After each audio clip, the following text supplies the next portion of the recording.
আঘাত পেলে গাছেরাও আর্তনাদ করে। কি চমকে গেলেন তো? গবেষণায় এমনই একটি চমকপ্রদ তথ্য উঠে এসেছে। আমরা দীর্ঘদিন ধরে বিশ্বাস করছি গাছের প্রাণ থাকলেও তারা নীরব। কিন্তু ইসরায়েলের তেল আভিভ বিশ্ববিদ্যালয়ের গবেষণায় উঠে এসেছে এক চমকপ্রদ তথ্য। আঘাত পেলে বা জল না পেলে গাছেরা আর্তনাদও করে, এবং সেই শব্দ অনেক পতঙ্গ ও প্রাণী শুনতেও পায়।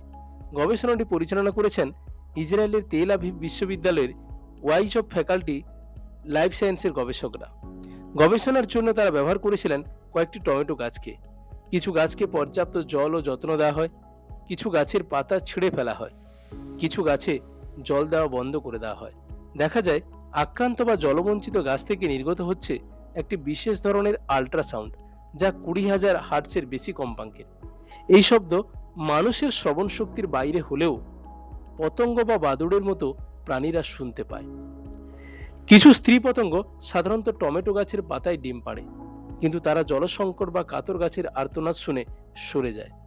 তারা শুধু সুস্থ গাছকে বেছে নেয় ডিম পাড়ার জন্য। শুধু পতঙ্গ নয়, গবেষণায় দেখা গেছে বাদুড়ের মতো কিছু স্তন্যপায়ী প্রাণীও এই শব্দ শনাক্ত করতে পারে।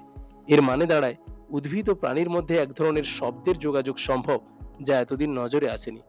গাছেরা হয়তো আমাদের মতো চিৎকার করে না ঠিকই, কিন্তু বিজ্ঞান বলছে তাদেরও আর্তনাদের ভাষা রয়েছে। এমনকি পরিবেশের বিপদ ও কষ্ট তারা জানাতে চায় নীরবতার আড়ালে এক অতি সূক্ষ্ম শব্দে।